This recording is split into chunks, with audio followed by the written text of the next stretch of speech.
Eu acho muito importante quando eu vou transmitir sobre educação cognitiva ligada ao corpo, que a gente olhe o ser humano como alguém histórico.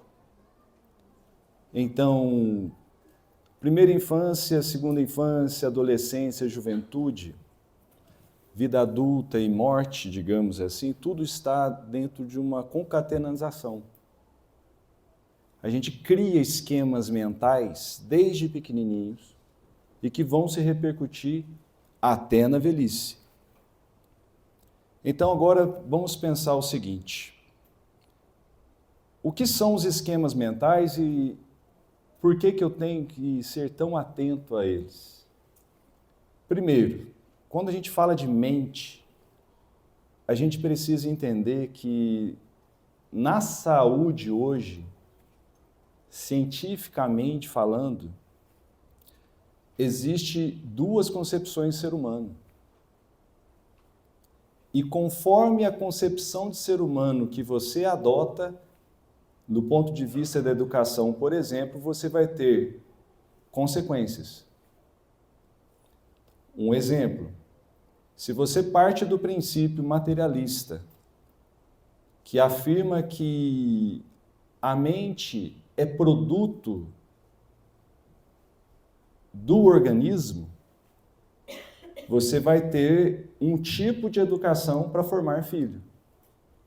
E isto é a maior parte de toda a biografia que a gente tem atualmente. Se você parte do outro princípio, que a mente se manifesta no organismo, você ultrapassa o materialismo.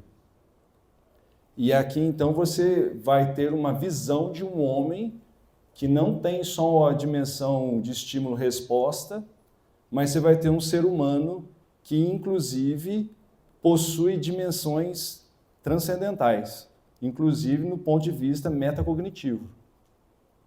Isso aqui é importantíssimo, porque nós somos uma unidade quaternária, nós somos uma unidade biológica, psíquica, social, espiritual. Então, quando eu falo do corpo, eu falo de um corpo anímico. E aqui, veja só, todos nós não queremos a dor. Nós estamos numa sociedade que foge da dor.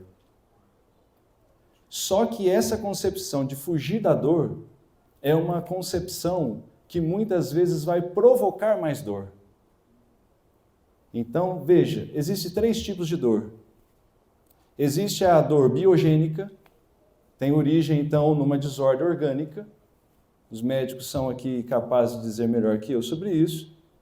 Nós temos uma dor que ela é psicogênica, que ela consiste numa alteração, então, de uma desordem psíquica. E nós temos também uma dor que é noogênica, que ela consiste numa dimensão de desordem espiritual. Como é que eu sei o que é a dimensão de desordem espiritual? Você vai observar, por exemplo, que perguntas como o sentido da vida, elas doem muito mais do que dor de barriga.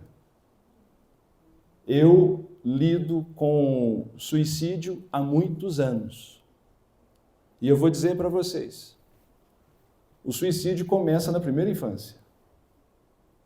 De verdade. Por condicionamentos mentais.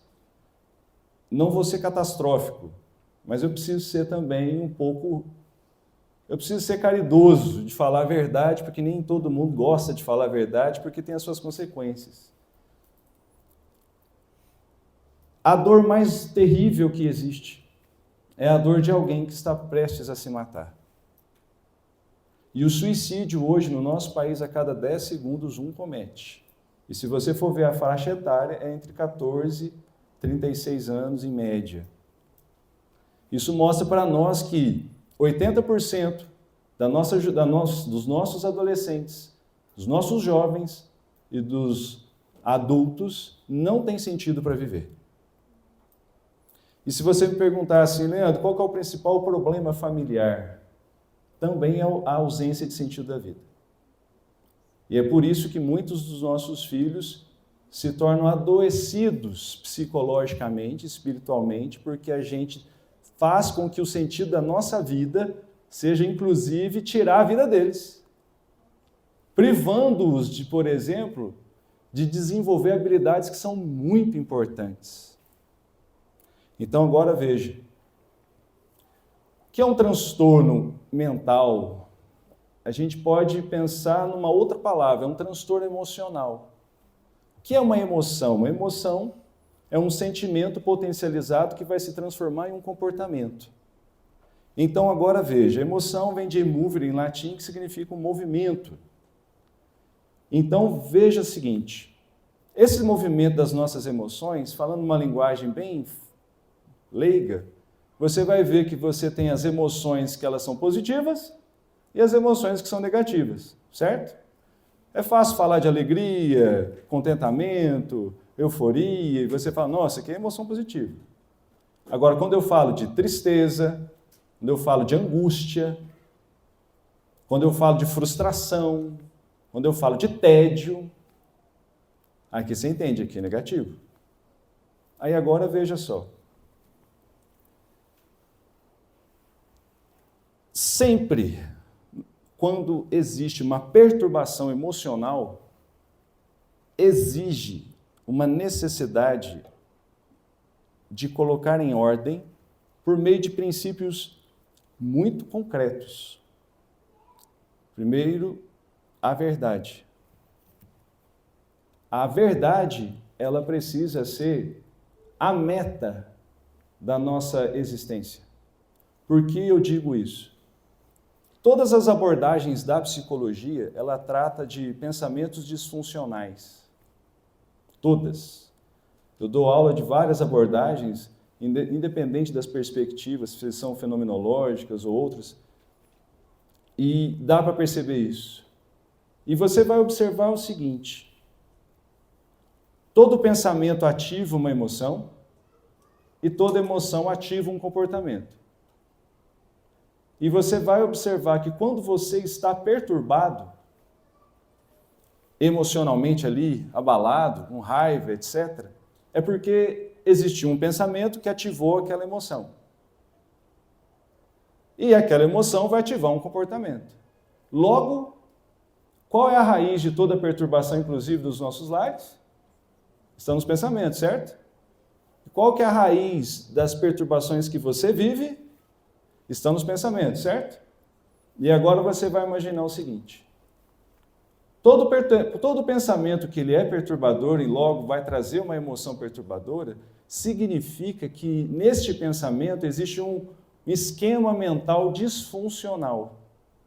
O que significa um esquema mental disfuncional? Significa que eu estou fazendo uma interpretação da minha realidade naquele momento que é falsa. E agora veja, o ser humano, ele tem no centro do cérebro uma área que a gente chama de circuito dopaminérgico. Ele trabalha com um estímulo voltado para a recompensa. E a gente quer recompensa o tempo inteiro. Só que veja que interessante. Embora o nosso funcionamento físico ele é perfeito, a administração desse funcionamento ela é imperfeita. Por quê? Porque nós temos uma dimensão diferente dos animais que seguem o instinto. Nós temos uma dimensão espiritual que nos dá a liberdade. A liberdade nós não encontramos no cérebro. Nós encontramos a manifestação dela no cérebro. Um exame por exemplo, de imagem de ressonância funcional, por exemplo, ressonância magnética funcional, se eu vou fazer uma avaliação de alguém ali, eu só tenho uma avaliação de uma percepção movida por escolhas também. A pessoa então pode me enganar, Leandro, em determinadas perguntas ali no exame de imagem? Pode. Então, veja o seguinte, o primeiro engano que a gente comete, e agora você vai entender que todos nós, adultos, nós não estamos em paz. Maturidade, eu quero que meu filho seja maduro. Maduro é aquele que é ordenado. Ordenado é aquele que está em paz. Não precisa me dizer aqui quem está em paz. Para você ver que maturidade é um projeto há um longuíssimo tempo. E pais imaturos vão formar filhos imaturos. Logo, o primeiro projeto que precisa existir é uma maturidade.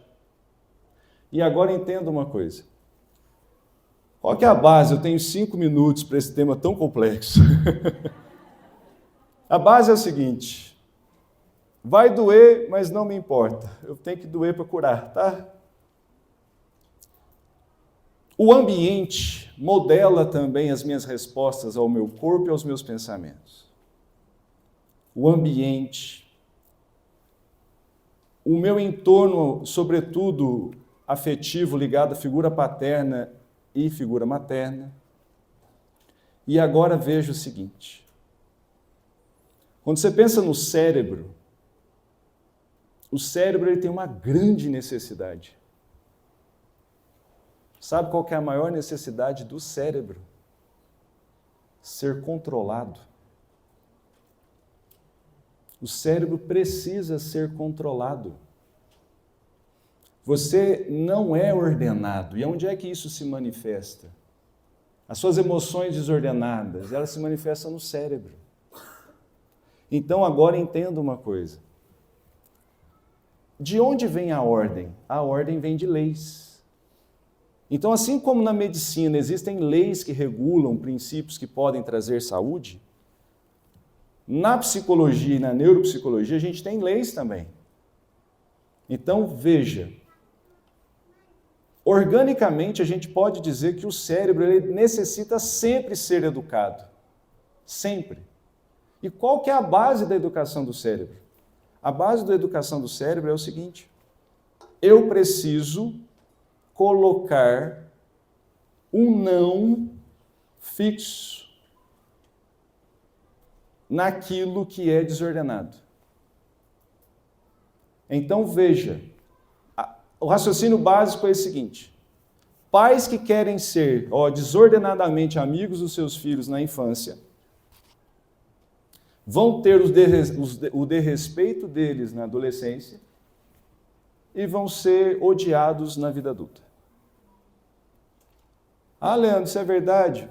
Faz 22 anos que eu vejo isso todos os dias no meu consultório. Eu atendo muita gente. Pais que são educadores dos seus filhos quando criança. E têm como amizade, como uma consequência. Eles têm o respeito dos filhos na adolescência e têm a admiração dos filhos na vida adulta. Então você vai imaginar o seguinte: tudo que eu recebo na minha infância, etc., etc., pode me influenciar, mas não determinar. Vai dizer o seguinte: Leandro, os pais superprotetores vão ser a causa de suicídio depois na adolescência? Não. Mas que o influenciaram demais, sim. Então, superproteção mingua todo o processo cognitivo que alguém possa alcançar na sua plenitude. Ah, meu filho é muito inteligente, super o proteja para você ver, ele não vai desenvolver 10% do que ele é capaz. Uma das demandas que eu mais tenho no meu consultório de jovens acima de 25 a 35 anos é porque eles não são capazes de entrar no mercado de trabalho mais. São bebezões. Eu não sei se você sabe, mas a adolescência, cognitivamente, ela encerra ali por volta dos 23. Mas no âmbito da gestão emocional, nós hoje encontramos adolescentes com 28, 35 anos. É por isso que casamentos não duram. É por isso que nós temos uma sociedade que vai ser cada vez mais violenta. Então você vai imaginar uma coisa. Se você guardar só isso aqui, não mime seu filho. Eduque-o de uma forma sábia. Então a correção não é castigo. Correção é estimular de uma forma sábia, levando o filho a aprender a gerenciar-se emocionalmente. Só que você também precisa disso. O que é gerenciar-se emocionalmente? Aprender a buscar o que é a verdade. Diante do que eu sinto, diante do que é. Em relação à diferença de menino e de menina, tem diferença? Tem muita diferença. O cérebro de um homem e o cérebro de mulher tem muita diferença. Daria uma longa aula sobre isso. Eu vou estar lançando um curso sobre isso em janeiro, quem quiser depois, tanto para a educação de filhos quanto para essa dimensão da maturidade conjugal. Depois, quem quiser, pega o meu cartão ali, porque não dá tempo de falar tudo isso também. Então, agora veja o seguinte. O menino, em poucas palavras, o menino se diferencia, sobretudo, em testosterona e menor presença de serotonina e por ter uma amígdala, não é a amígdala aqui do pescoço não, uma amígdala do cérebro, tipo uma nozinha, maior que a menina. O que isso faz com que o menino tenha? O menino ele tem 1000% quando ele nasce mais de testosterona que a menina. 1000%. É por isso que os meninos eles vão ser pessoas que vão ter menos medo de barata. É por isso que o menino não tem tanto mimimi assim. É por isso que sobe em árvore, pula e assim, nossa, ele... E aí tem os perfis. Tem os meninos de perfil introvertido, tem os perfis de menino extrovertido. Ambos vão ser muito ativos. Ambos serão muito ativos. Mas eu não vejo o meu filho tão ativo assim. Aí aqui tem uma questão. Às vezes não é temperamento. Às vezes você tem que ver que é muito melhor ver filhos muito ativos do que ver filhos muito passivos. É onde nós entramos na neuropsicologia com conceitos que chamamos de disfuncionalidade. Então, filhos muito tranquilos, se for temperamento, ok. Mas tranquilos demais, precisa passar muitas vezes por questões médicas. Ah, mas é um anjinho. Que bom, checa com o médico também para ver. Porque às vezes ali vai ter algum problema glandular, algum problema que precisa ser investigado. Agora, do ponto de vista comportamental, você tem que entender o seguinte: seu filho não necessita que você circule ele de excessos de cuidados a ponto dele não cumprir as responsabilidades que são dele. Amor é uma coisa, privação de existência é outra. Isso aqui é muito importante. Então você vai imaginar o seguinte: aquilo que é princípio, que você acredita como valor, primeiro, seu marido e você nunca conversem sobre o que pode ou o que não pode na frente da criança. Converse depois, mas na frente da criança eles têm que ser concordes. E não voltem no discurso. Pode isso, aí faz birra. Aquilo ali significa que o sistema límbico está alterado. As amígdalas estão alteradas. E se você cede, por exemplo, para a criança fazer o que ela deseja, você está dando o que para ela?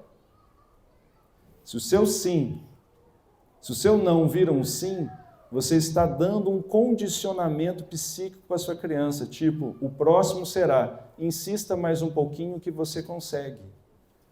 E se isso permanece 1 ano, 2 anos, 5 anos, 6 anos, 10 anos, sabe o que acontece? Ele entende que dentro dele o que ele deseja é o que deve prevalecer. Aí são os reizinhos dentro de casa. E depois, na adolescência, acontece uma coisa impressionante. Os meninos agora passam a ter 1.500% a mais de testosterona em relação à menina. Chega a ser, vamos pensar assim, de 1.000 aumentou mais 50% em média. As meninas menstruaram, elas têm outras dimensões.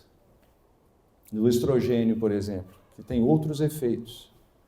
mas para dizer o seguinte: a partir do momento que menstruou a menina e entrou a dimensão do crescimento dos pelos, o menino se tornou, está tendo corpo de homem, a partir daquele momento, todos os esquemas mentais que você deu, agora eles virão como revolta.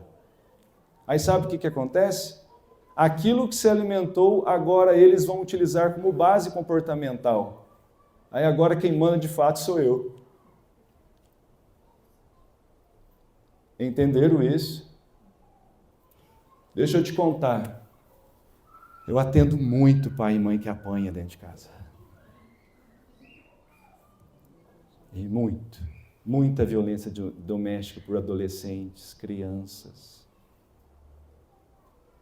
Então entenda uma coisa. Você quer um filho saudável? Você precisa assumir uma coisa. Até o QI do seu filho vai depender do quanto você estimula corretamente dentro de normas de ordem. Eu pego um filho e vou fazer uma avaliação neuropsicológica. Não sei se você sabe, mas existem bases diferentes. Nos Estados Unidos tem os filhos que tiveram educação numa X escola e os filhos que tiveram educação em X escolas. Por que tem diferenças de QI? Porque tem diferenças de QE. Não, QE é coeficiente emocional. Pessoas que foram educadas para ter autocontrole das suas emoções são as pessoas que são mais prósperas na vida, são as pessoas que mais saberão depois enfrentar as vicissitudes da existência e serão, às vezes, mais prósperas que aqueles que têm grandes QI. Eu tendo filhos que têm coeficiente intelectual, coeficiente de inteligência de número semelhante à superdotação, mas que não conseguem render nada diante das capacidades que têm. Então foque no que é do seu filho, partindo desse ponto.